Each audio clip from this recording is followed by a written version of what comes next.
Bayangkan, seorang wanita muda yang bekerja sebagai asisten rumah tangga, diam-diam menjalin hubungan terlarang dengan majikannya, yang sudah berusia 65 tahun. Awalnya semuanya terasa seperti rahasia yang aman, sampai akhirnya sesuatu yang mengejutkan terjadi. Pengkhianatan, amarah, dan penghukuman sosial yang tak terelakkan. Apa yang sebenarnya terjadi? Dan bagaimana akhir dari skandal ini? Jangan kemana-mana, karena di akhir video ini, ada sebuah kejutan yang tidak akan Anda sangka. Di sebuah rumah mewah yang berdiri angkuh di pinggiran kota, Pak Harun menjalani hari-harinya dengan perasaan hampa. Usianya telah mencapai 65 tahun, dan meskipun ia memiliki segalanya, kekayaan, keluarga, dan status sosial, ada satu hal yang diam-diam menggerogoti hatinya, kesepian. Istrinya Bu Ratna semakin sibuk dengan kehidupannya sendiri, bepergian ke luar negeri dan menghadiri acara sosial tanpa pernah benar-benar melihatnya lagi sebagai seorang suami.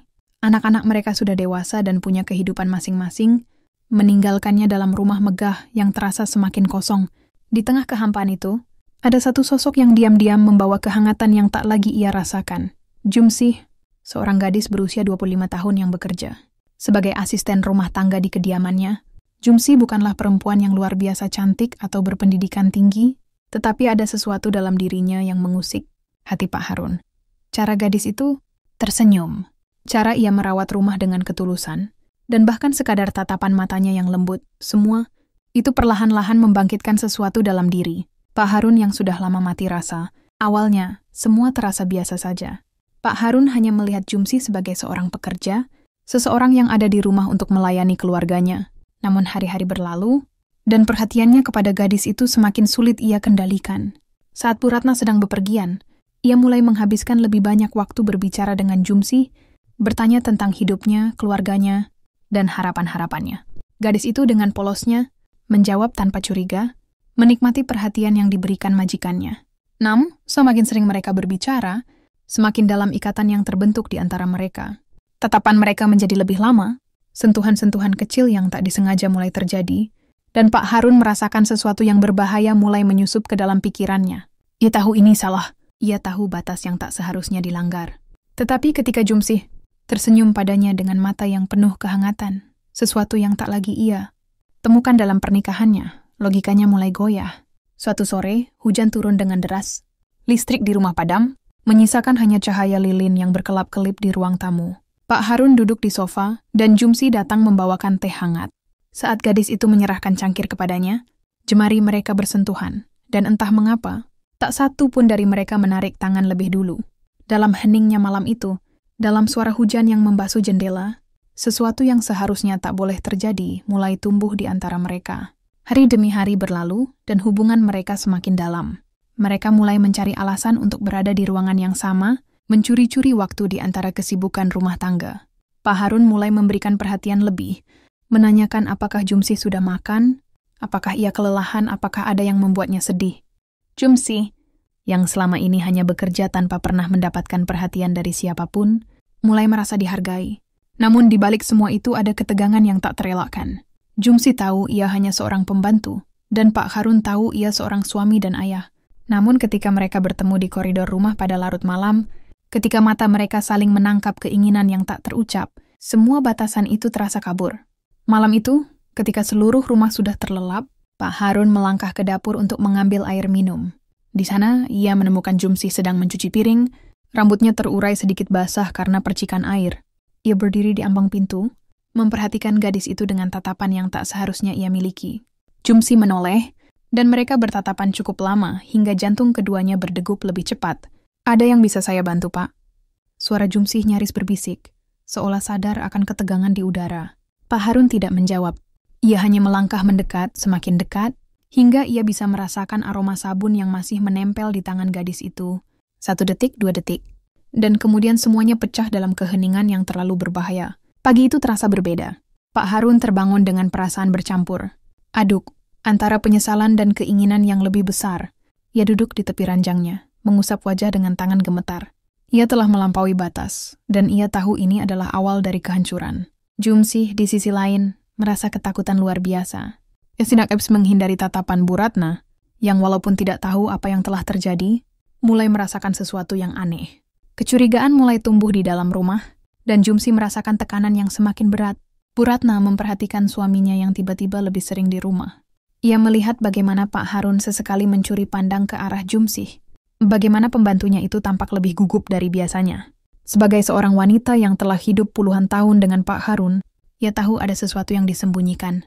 Suatu hari, ketika ia sedang membereskan kamar suaminya, ia menemukan sesuatu yang membuat dadanya berdegup kencang. Sebuah syal milik Jumsi, terlipat rapi di laci meja samping tempat tidur Pak Harun. Darahnya mendidih. Ia meremas syal itu dengan tangan gemetar, matanya berkaca-kaca antara amarah dan kepedihan. Malam itu Bu Ratna duduk di ruang tamu, menunggu. Ia sudah memastikan semua orang di rumah tertidur, kecuali 2 orang yang ia curigai. Ia menunggu dalam diam, sampai akhirnya, langkah-langkah kaki terdengar dari lantai atas. Pak Harun melangkah perlahan menuju dapur, sama seperti malam-malam sebelumnya. Tak lama kemudian langkah lain menyusul, lebih ringan, lebih ragu. Jumsi, Bu Ratna mengepalkan tangannya, menahan amarah yang sudah mencapai puncaknya. Ia berdiri, berjalan dengan langkah mantap menuju dapur. Saat ia sampai di ambang pintu, pemandangan yang dilihatnya menghancurkan segala harapan yang masih tersisa dalam hatinya. Pak Harun berdiri terlalu dekat dengan Jumsi, tatapan mereka penuh dengan sesuatu yang tak perlu dijelaskan lagi. "Kalian pikir aku tidak tahu?" Suara Bu Ratna menggelegar, membuat keduanya terkejut seperti pencuri yang tertangkap basah. Jumsi langsung mundur beberapa langkah, wajahnya pucat pasi. Pak Harun terdiam, tak mampu mengeluarkan sepatah kata pun. "Keluar dari rumah ini sekarang juga."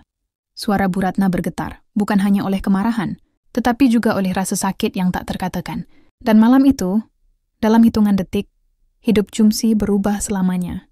Malam itu, suara Bu Ratna menggema di seluruh rumah. Jumsi berdiri terpaku, tubuhnya gemetar, matanya membelalak ketakutan. Ia ingin menjelaskan, ingin membela diri, tetapi tak satu kata pun bisa keluar dari mulutnya. "Keluar sekarang juga!"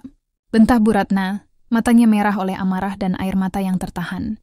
Pak Harun, yang biasanya penuh wibawa, kini terlihat seperti pria tua yang ketakutan. Ia mencoba mendekati istrinya, tetapi Bu Ratna mengangkat tangannya, menghentikan langkahnya. "Jangan dekati aku. Aku muak melihatmu." Jumsi menunduk, air mata mulai mengalir di pipinya. Ia bergegas menuju kamarnya yang kecil di belakang, mengambil tas lusuh yang hanya berisi beberapa potong pakaian. Dengan tangan gemetar, ia berjalan melewati koridor rumah yang kini terasa lebih panjang dan menyiksa. Sementara itu, suara ribut membangunkan anak-anak Pak Harun yang tinggal di rumah itu. Tio, putra sulung mereka, muncul dari kamarnya dengan wajah kusut. "Apa yang terjadi, Bu?" Tanyanya bingung. Bu Ratna menoleh ke arah putranya, matanya penuh kemarahan. Ayahmu tidur dengan pembantu kita." Ruangan itu mendadak sunyi. Wajah Tio langsung memucat, lalu berubah merah oleh amarah yang meluap-luap. Ia menatap ayahnya dengan kebencian yang baru pertama kali ia rasakan dalam hidupnya. Apa ini benar ya?" Suaranya bergetar. Pak Harun menundukkan kepala. Ia tahu tidak ada gunanya berbohong. "Dasar menjijikan!" teriak Tio, mengepalkan tinjunya. Jumsi berjalan melewati mereka dengan kepala tertunduk. Saat ia melewati Tio, pemuda itu menatapnya tajam. "Kamu penghancur keluarga," katanya dingin. Setiap kata itu terasa seperti pisau yang menghujam hati Jumsi. Ia ingin berteriak bahwa ini bukan sepenuhnya salahnya, bahwa ia juga terjebak dalam permainan perasaan yang tidak ia pahami. Tetapi, dalam situasi ini, ia tahu tak ada yang akan mendengarkan. Pintu rumah terbuka lebar, dan di tengah malam yang dingin, Jumsi melangkah keluar dengan tubuh bergetar. Ia tidak tahu kemana harus pergi. Pagi harinya, berita perselingkuhan itu sudah menyebar ke seluruh lingkungan. Para tetangga mulai berbisik-bisik, melontarkan tatapan jijik dan sinis saat melihat. Jumsi berjalan tanpa tujuan di gang sempit. "Lihat itu, si pelakor yang diusir semalam." Suara seorang ibu-ibu terdengar nyaring. "Astaga, dia menggoda pria setua Pak Harun? Memalukan sekali," sahut yang lain. Jumsi hanya bisa menunduk. Setiap langkah yang ia ambil terasa berat, seolah dunia telah berubah menjadi tempat yang lebih kejam daripada sebelumnya. Ia mencoba mencari pekerjaan di rumah lain, tetapi begitu nama Jumsi disebut, para majikan menolak mentah-mentah. "Kami tidak menerima perempuan seperti kamu," kata seorang ibu rumah tangga dengan sinis sebelum menutup pintu di wajahnya. Jumsi tersandar di dinding gang, air mata mengalir deras. Ia telah kehilangan segalanya, pekerjaan, tempat tinggal, bahkan harga dirinya. Keluarga yang hancur oleh pengkhianatan. Sementara itu, di rumah besar yang dulu menjadi tempatnya bekerja, kehancuran tak berhenti di malam pengusiran itu. Bu Ratna masih menangis di kamarnya. Hatinya hancur berkeping-keping. Ia tidak bisa menerima kenyataan bahwa suaminya, Pria yang telah ia dampingi selama puluhan tahun, tega mengkhianatinya dengan seorang gadis muda yang seharusnya mereka lindungi. Pak Harun mencoba berbicara dengannya, tetapi setiap kali ia membuka mulut, Bu Ratna hanya menatapnya dengan tatapan penuh kebencian. "Jangan pernah bicara padaku lagi," katanya dingin. Di sisi lain, Tio dan adiknya, Lisa, semakin muak terhadap ayah mereka. Hubungan keluarga yang dulunya hangat kini berubah menjadi dingin dan penuh ketegangan. Lisa, yang baru saja pulang dari luar kota, langsung mengamuk begitu mendengar kabar itu. "Aku malu punya ayah seperti ini," serunya. Pak Harun hanya bisa diam. Ia merasa kehilangan segalanya, harga diri, kepercayaan keluarganya, dan mungkin juga tempatnya di rumah ini. Hari-hari berlalu, tetapi luka yang ditinggalkan oleh pengkhianatan ini masih terasa segar. Jumsi hidup dalam keterasingan, sementara Pak Harun mendapati dirinya semakin dijauhi oleh keluarganya. Bu Ratna mulai mengurus proses perceraian, sesuatu yang bahkan tak pernah ia bayangkan akan terjadi di usia mereka yang sudah senja. Tetangga yang dulu menghormati Pak Harun sebagai pria terhormat, kini memandangnya dengan jijik. Rekan bisnisnya mulai menjaga jarak, tidak ingin dikaitkan dengan skandal yang memalukan ini. Di suatu sore yang suram, Pak Harun duduk sendirian di ruang tamu, menatap foto pernikahannya yang kini terasa seperti kenangan dari kehidupan yang lain. Ia bertanya-tanya apakah semua ini sepadan. Apakah sejenak kebahagiaan terlarang itu layak ditukar dengan kehancuran yang ia alami sekarang? Tetapi tak ada jawaban. Hanya ada keheningan yang menyelimuti rumah yang dulu penuh kehangatan, kini berubah menjadi tempat yang sunyi dan dingin. Sementara itu, Jumsi mencoba bertahan hidup dengan bekerja serabutan di warung kecil. Namun bayang-bayang masa lalunya selalu mengikuti. Setiap kali ada pelanggan yang mengenalinya, mereka berbisik-bisik menatapnya dengan hina. Hingga suatu hari, seorang wanita datang ke warung tempat Jumsi bekerja. Ia menatapnya lama sebelum akhirnya berkata, "Aku dulu juga seperti kamu, dihancurkan oleh pria yang lebih tua, lalu ditinggalkan dan dihina." Jumsi menatapnya, matanya dipenuhi kelelahan dan kesedihan. "Lalu, bagaimana aku bisa bertahan?" Wanita itu tersenyum miris. "Kamu harus belajar menerima kesalahanmu, tapi jangan biarkan dunia menghancurkanmu sepenuhnya. Kamu harus bangkit." Dan untuk pertama kalinya sejak malam pengusirannya, Jumsi merasa ada sedikit harapan. Meskipun ia tahu, bayangan dosa dan pengkhianatan itu akan selalu menghantuinya. Hari-hari berlalu dengan perlahan, tetapi luka yang ditinggalkan masih menganga lebar. Jumsi tetap bekerja di warung kecil, mengumpulkan receh demi receh untuk sekadar bertahan hidup. Namun, dunia seakan tidak ingin memberinya kesempatan untuk melupakan masa lalunya. Setiap kali ia melayani pelanggan, ada saja yang melempar tatapan penuh hina atau berbisik-bisik di belakangnya. "Itu dia perempuan yang merusak rumah tangga orang," ujar seorang ibu dengan suara yang sengaja dibuat keras. "Menjijikan. Memangnya dia pikir bisa hidup normal setelah yang dia lakukan?" Sahut yang lain. Jumsi hanya bisa menunduk, menggigit bibirnya agar tidak menangis. Tapi batinnya berteriak, seolah tak ada yang peduli bahwa ia juga korban. Ia memang bersalah. Tetapi apakah ia pantas dihukum seumur hidup seperti ini? Malam itu, ia pulang ke kamar kos kecilnya yang pengap, duduk di kasur tipisnya, lalu menangis dalam diam. Dosa dan hukuman sosial yang ia terima semakin membuatnya kehilangan kepercayaan diri. Hingga suatu malam, saat ia hendak memejamkan mata, pintu kamarnya diketuk. Jumsi membuka pintu dengan hati-hati, dan di hadapannya berdiri seorang pria yang tak pernah ia sangka akan mencarinya, Pak Harun. Jumsi terbelalak melihat sosok pria tua itu berdiri di depannya, dengan wajah penuh kelelahan. Pak Harun tampak lebih kurus, lebih tua dari terakhir kali ia melihatnya. Seperti seseorang yang telah kehilangan segalanya. "Kita harus bicara," katanya lirih. Jumsi menatapnya dengan kebingungan. Ia dan ingin mengusirnya, tetapi di sisi lain, ada dorongan untuk mendengar apa yang hendak dikatakannya. Mereka duduk di dalam kamar yang sempit, begitu berbeda dengan rumah mewah yang dulu mereka tinggali. Pak Harun menghela napas panjang sebelum akhirnya berkata, "Aku kehilangan segalanya, Jumsi. Ratna menggugat cerai. Anak-anakku tak mau melihat wajahku lagi. Aku diusir dari rumah. Aku tak punya siapa-siapa." Jumsi terdiam. Ia tahu pria ini juga telah menerima akibat dari dosa mereka, tetapi mengapa ia datang padanya sekarang? "Dan aku juga kehilangan kamu," lanjutnya, matanya penuh harapan yang menyedihkan. Jumsi menggeleng, air matanya menggenang. "Pak Harun, kita sudah salah sejak awal. Lihat apa yang terjadi sekarang. Hidup kita hancur. Tapi aku mencintaimu." Suara Pak Harun bergetar. "Aku tak peduli lagi dengan semua itu. Aku hanya ingin bersamamu." Jumsi menatap pria tua di hadapannya. Ia ingat bagaimana dulu ia merasa diperhatikan, dicintai. Tapi apakah itu benar-benar cinta? Atau hanya nafsu yang menyamar sebagai perhatian? Malam itu Jumsi dan Pak Harun berbicara lama. Mereka mengingat kembali bagaimana semuanya bermula, bagaimana mereka saling tertarik, bagaimana mereka jatuh dalam jurang yang tak bisa mereka hindari. Tetapi semakin lama mereka berbicara, semakin Jumsi menyadari sesuatu. Pak Harun tidak benar-benar mencintainya. Pria itu hanya mencari pelarian dari hidupnya yang hancur.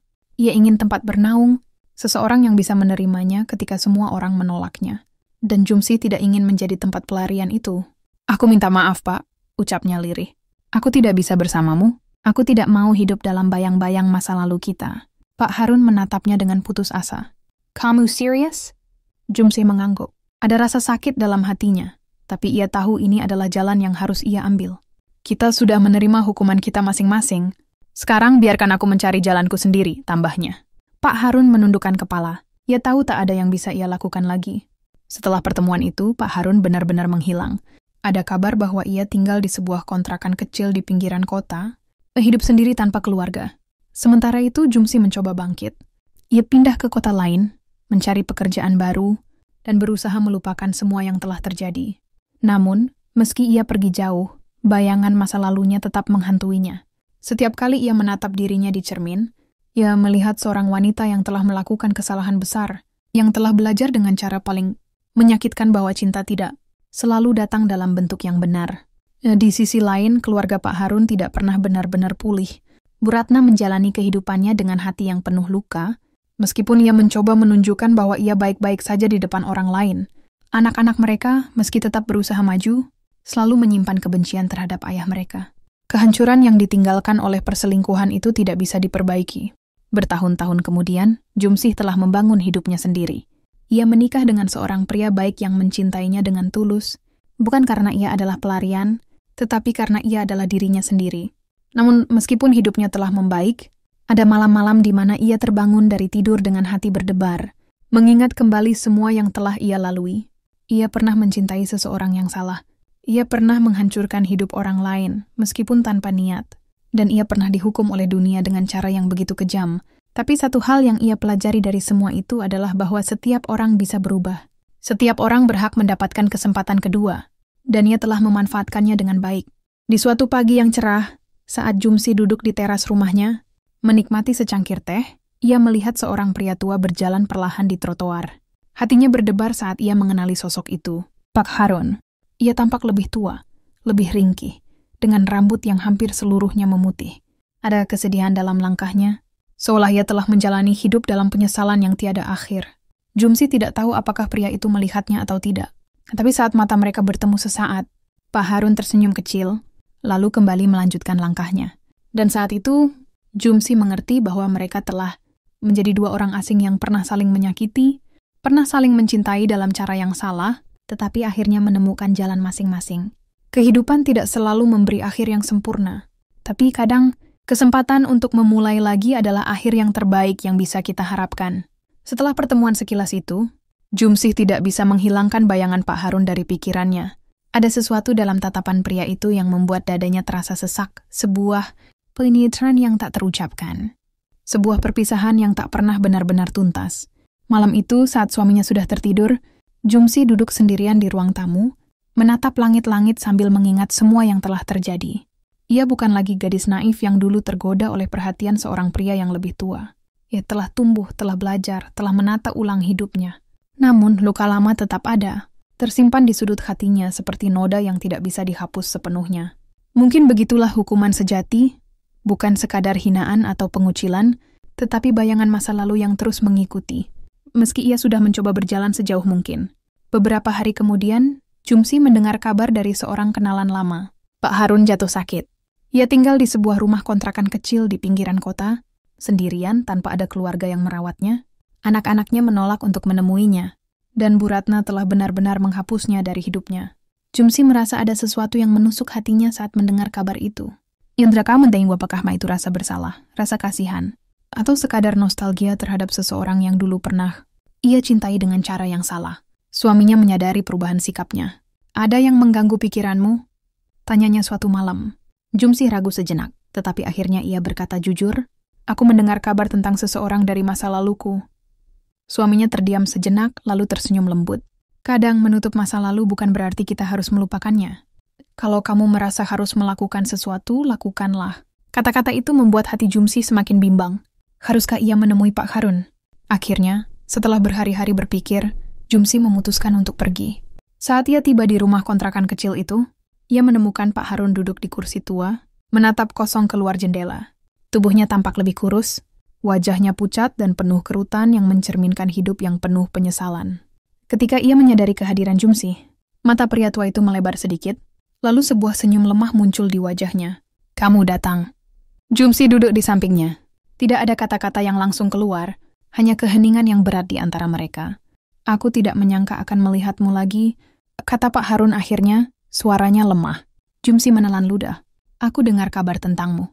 Aku hanya ingin tahu bagaimana keadaanmu." Pak Harun tertawa kecil, tapi ada kepedihan dalam suara itu. "Keadaanku? Aku sudah kehilangan semuanya, Jumsi. Keluarga, kehormatan, segalanya. Aku hanya menunggu waktu." Jumsi menunduk. "Aku minta maaf." Pak Harun menatapnya dalam-dalam. "Bukan salahmu saja. Aku yang lebih tua, aku yang seharusnya tahu lebih baik. Tapi aku bodoh. Lama mereka hanya duduk di sana, membiarkan luka lama mengisi keheningan. Hingga akhirnya, dengan suara nyaris tak terdengar, Pak Harun berkata, "Apakah kamu bahagia sekarang?" Jumsi mengangguk pelan. "Ya." Pria tua itu tersenyum, meski matanya berkaca-kaca. "Bagus. Setidaknya, satu dari kita mendapatkan akhir yang baik." Hari itu menjadi terakhir kalinya Jumsi bertemu Pak Harun. Beberapa bulan kemudian, kabar tentang kematian pria itu sampai ke telinganya. Pak Harun meninggal sendirian di rumah kontrakan kecilnya, tanpa keluarga yang menemani. Yang tidak ada pemakaman besar, tidak ada air mata dari anak-anaknya.